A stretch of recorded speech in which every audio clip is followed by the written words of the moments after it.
পৌষ সংক্রান্তিতে পিঠে পায়েস পুলি পিঠে এগুলো খাবো না তা তো হয় না। পুলি পিঠে বানাতে ঝামেলা লাগছে, তো সেরকমই পুলি পিঠে না অন্য একটা কিছু রেসিপি তোমাদের সাথে শেয়ার করছি। চলো ভিডিওটা এখান থেকেই শুরু করছি আজ। তাই সুজির সন্দেশে রসমালাই বানাতে প্রথমে আমি দুধটা বয়ল করে নেব। এখানে 750 ml আমি ফুল ফ্যাট দুধ নিয়েছি, কিন্তু সেটা একটু ভালো করে জাল দিয়ে নিচ্ছি শুরুতে।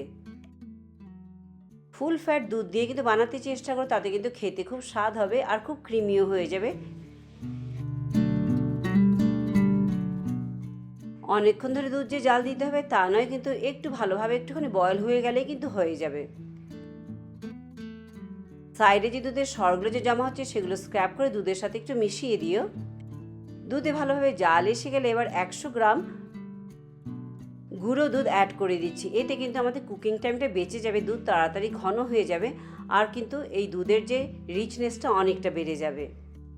দুধ ভালোভাবে ফুটে না এলে কিন্তু ঠান্ডা দুধে কিন্তু এই গুঁড়ো দুধ দিতে যেও না, তাতে কিন্তু দলা বেঁধে যাবে। এবার দিচ্ছি এখানে 150 গ্রাম গুড়। গুড় দিয়ে আবারও ভালোভাবে মিশিয়ে একটু দুধটা জাল দিয়ে নেব। গুড়ের পরিমাণ কিন্তু কে কতটা মিষ্টি খেতে চায় তার উপরে ডিপেন্ড করে, আবার গুড়ের কোয়ালিটির উপরেও ডিপেন্ড করে। তোমাদের কাছে গুড় না থাকলে কিন্তু চিনি দিয়েও তোমরা এই মিষ্টিটি বানাতে পারবে। দুধ কিন্তু আমরা খুব একটা ঘন করব না, এরকম কনসিস্টেন্সিতে কিন্তু বন্ধ করে দেব, কারণ বেশি ঘন হলে কিন্তু আমাদের সুজির রসমালাইগুলো এতে ভিজতে পারবে না। সামান্য এলাচ গুঁড়ো দিয়ে মিশিয়ে এবার গ্যাস বন্ধ করে দিচ্ছি। দুধ তৈরি হয়ে গেছে, এবার চলো গিয়ে সুজি বানিয়ে নিই। একটি প্যানে 1 চামচ ঘি দিয়ে দিচ্ছি। যতক্ষণ পর্যন্ত না গলে যায় ভালোভাবে ততক্ষণ পর্যন্ত অপেক্ষা করতে হবে। ঘি ভালোভাবে গলে গেলে গ্যাসের আঁচ কম করে কিন্তু 1 কাপ সুজি দিয়ে দিচ্ছি এখানে। গ্যাসের আঁচ কম রেখে 3 থেকে 4 মিনিট ভালো করে সুজিটা কিন্তু রোস্ট করে নেব। হাই হিটে করব না, কারণ খুব কড়া আঁচে ভাজতে হবে না কিন্তু এই সুজি। 3-4 মিনিট সুজি ভালোভাবে রোস্ট করে নিয়ে এবার এখানে 1.5 কাপ দুধ দেবো আমরা। যেই কাপে সুজি মেপেছিলাম সেই কাপেই কিন্তু, তবে একসাথে কিন্তু দুধ দেবো না, অল্প অল্প করে এতে দুধ অ্যাড করব। গ্যাসের আঁচ কিন্তু মিডিয়াম টু লো রেখেই কিন্তু করতে হবে, আর গ্র্যাজুয়ালি আস্তে আস্তে আমাদেরকে দুধও পুরোটাই কিন্তু অ্যাড করতে হবে। মিষ্টির জন্য দিচ্ছি এখানে 2 টেবিল চামচ চিনি। চিনি দিয়ে শুরুতে গ্যাসের আঁচ মিডিয়াম রাখছি, পরে কিন্তু লো করে দিয়ে আর সামান্য দেব এলাচ গুঁড়ো। আমাদের সুজি ভালোভাবে কিন্তু কুক করে নিতে হবে। ততক্ষণ পর্যন্তই করতে হবে যতক্ষণ না পর্যন্ত দেখবে আটার মতো কিন্তু সুজি মাখা হয়ে গেছে, যেমন আটা মাখি সেরকম একটা মণ্ড তৈরি হয়ে গেছে। আর এক্ষেত্রে মনে রাখতে হবে গ্যাসের আঁচ বাড়িয়ে কিন্তু করব না। গ্যাসের আঁচ বাড়িয়ে করলে দুধ কিন্তু তাড়াতাড়ি শুকিয়ে যাবে, কিন্তু সুজিটা কিন্তু নরম হবে না, ময়েশ্চারটা ভালোভাবে অ্যাবজর্ব হবে না। তাই এই স্টেপটি একটু সময় নিয়ে আমাদেরকে করতে হবে। দেখতেই পাচ্ছ খুব সুন্দর কিন্তু দুধ শুকিয়ে এসেছে, আর সমস্ত সুজিটা কিন্তু এক জায়গায় এসে গেছে, অলমোস্ট হয়ে এসেছে। পুরোপুরি কিন্তু শুকিয়ে নেব না, শুকিয়ে নিয়ে কিন্তু গ্যাস বন্ধ করে না, সামান্য ময়েস থাকতে কিন্তু গ্যাস বন্ধ করে দিয়ে ঢাকা দিয়ে রাখবো।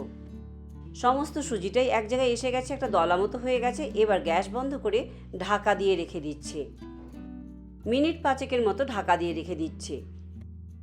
আর একটু গরম থাকতে থাকতে কিন্তু আমাদেরকে মেখে নিতে হবে সুজিটা, তাই এবার একটি পাত্রে ঢেলে নিচ্ছি।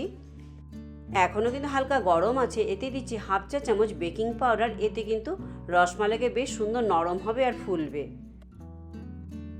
বেকিং পাউডার দিয়ে এবার ভালো করে কিন্তু এই সুজি আমাদেরকে মেখে নিতে হবে আটা মাখার মতো। ভালো করে মেখে নিব যাতে বেকিং পাউডারটা পুরো সুজির সাথে ভালোভাবে মিশে যেতে পারে। মাখা এখানে হয়ে গেছে। দিচ্ছি এতে 1/2 চা চামচ ময়দা। এতে কিন্তু ডোটা খুব সুন্দরভাবে একটা স্মুথ ডো তৈরি হবে। মাখা হয়ে গেছে আর তোমাদেরকে দেখাচ্ছি কি সুন্দর নরম একটা ডো কিন্তু তৈরি হয়েছে। এখন ডো তো বানালাম সুজি দিয়ে, দেখতেই পেলে। তোমরা রাউন্ড রাউন্ড করেও কিন্তু বানাতে পারো, যেমন গোল গোল করে বানিয়েছি। আবার চাইলে কিন্তু সন্দেশের ছাঁচেও কিন্তু দিতে পারো।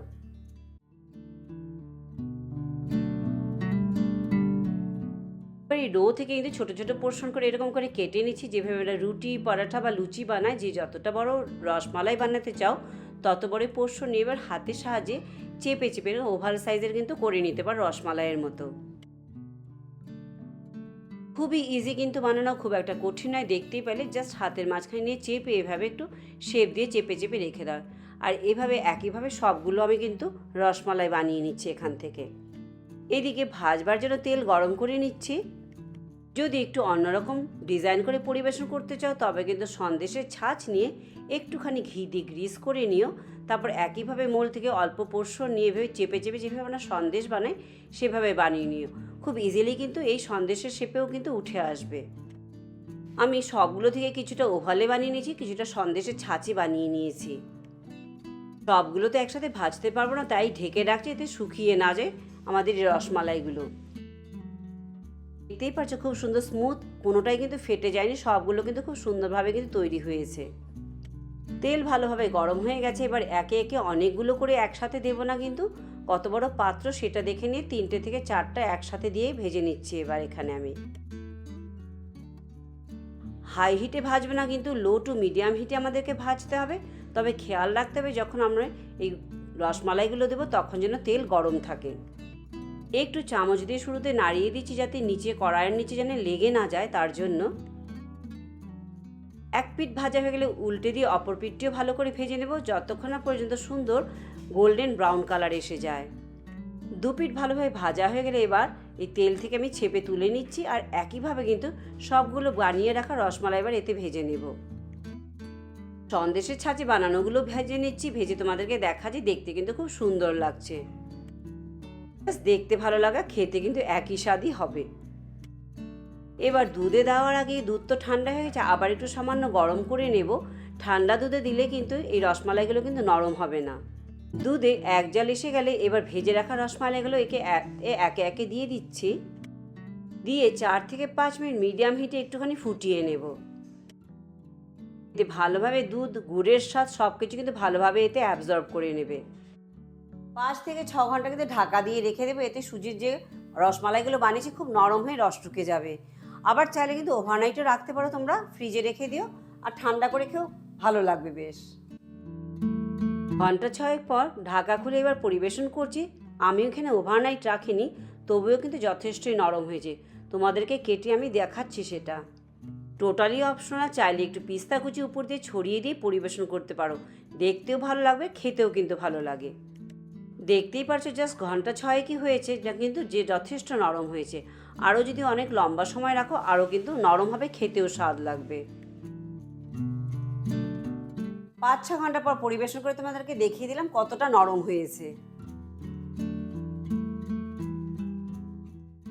ভিডিওটি আজ এখানেই শেষ করছি। লাইক, শেয়ার, সাবস্ক্রাইব করতে একদম ভুলো না।